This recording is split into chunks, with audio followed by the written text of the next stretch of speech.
Well, Merry Christmas and welcome back to our kitchen. Today I'm going to be doing our recipe. This is actually David's favorite Christmas cookie. It's called Cranberry Coconut Chews or Coconut Cranberry Chews, but it's yummy and delicious.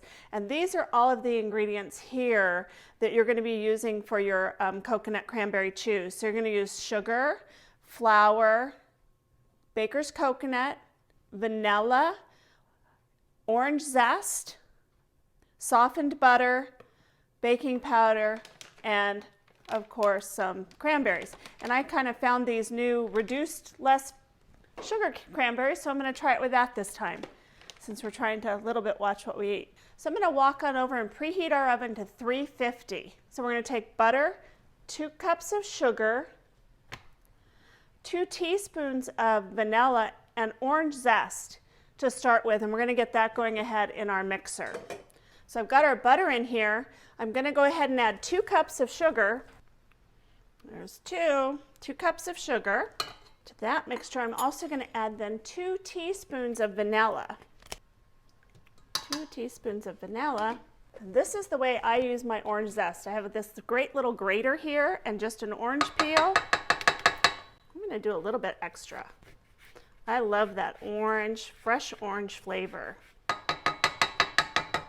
That should probably be good. Okay, I'm going to go ahead and get my mixer going here. And get that combined really well. Okay, now we're going to add 3 1/4 cups of flour. And I'm going to do that in a separate bowl and mix my dry ingredients together and then take the dry ingredients and add them to our butter mixture. You always want to make sure that you level off your flour. So there's 1, there's 3, and now I need 1/4, and there's 1/4. Okay, so that's 3 1/4 cups of flour. I'm then going to add to that 1/4 teaspoon of salt, and I need 1 teaspoon of baking powder. And I'm just going to take a fork and I'm just going to gently stir those ingredients together. These are our dry ingredients. Make sure they're all really well incorporated. I'm going to use these handy little KitchenAid flour keepers. It kind of helps keep all the flour inside the bowl. I'm going to go ahead and let that mix all up. It's kind of crumbly. The next thing we're going to add is just really easy, just the coconut and then the cranberries. And it's 1 1/2 cups of each one. Oh, this coconut smells so good. Kind of mix that in a little bit, and then I'll get my mixer going.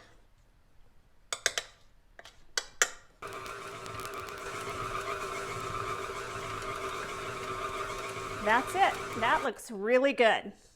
Now we're going to go ahead and get it ready for our pans. Before we get the mix on our pans, I kind of wanted to share with you a couple of my favorite pans and my cookie trays or cookie sheets, which I love. And then I also use these Silpats, which are awesome. If you don't have these, they're a little bit on the spendy side, but well worth it. You don't have to butter your pans. You just wash them with soap and water and use them over and over and over again. And they're kind of a non-stick surface. So they're Silpats, they're made in France, and you use them just over and over and over again, and they're great. I'm going to go ahead and use my little melon baller here. It works really well to get consistent size cookies. So you're going to make 1-inch cookies, placing them about 2 inches apart. And then they're going to cook at a 350-degree oven for approximately 8 to 11 minutes. You can see that batch is going to make quite a number of cookies. Over the years, we've made these cookies and taken them to friends. My mom actually started us making these cookies. And David was like, "Where did we get those cookies? Those are so good." So then I started making them, and they definitely are his favorite cookies. And they're really tasty with the orange, the cranberry, and the coconut. It's just a great flavor combination. So whenever I've taken these cookies to a party or something, I always get asked, "Can I have that cookie recipe?" You can find this recipe at allrecipes.com. The link will be down below on the video, allrecipes.com/cook/Mountain View Ranch. So we have our cookies all ready to go into our preheated 350-degree oven. Remember, these are going to cook between 8 and 11 minutes. I'm going to set this for 9 minutes and I'm going to come back and check them at that time. So I mentioned the melon baller, but if for some reason you don't have a melon baller, you can always make like 1-inch balls. So generally what I do is I just kind of pinch a small piece of cookie dough and I'm just going to roll it into a ball. That's about a 1-inch ball. This way some are going to be a little bit larger, some are going to be a little bit smaller, but they're still going to be really tasty. Perfect. If you look at these, they're nice and brown, light brown around the edges and not really brown on the top. That's a perfect cookie.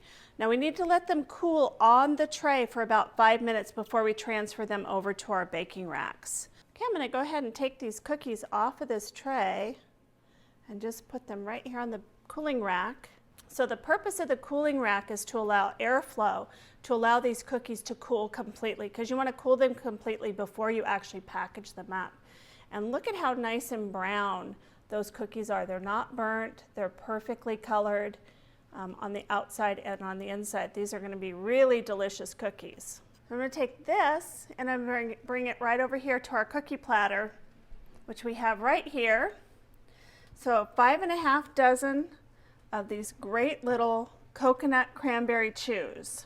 Pretty uniform in shape, uniform in color, and I think they're going to be pretty delicious. This is our batch of cranberry coconut chews. They look pretty yummy.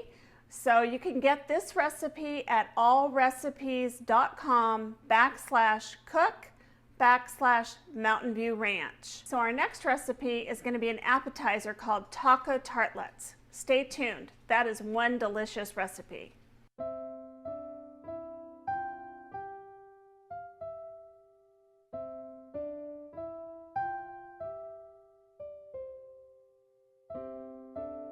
Guys, if you're thinking about something for your wife or girlfriend this Christmas, think about the Silpat. That's a great baking item to add to her cooking stuff.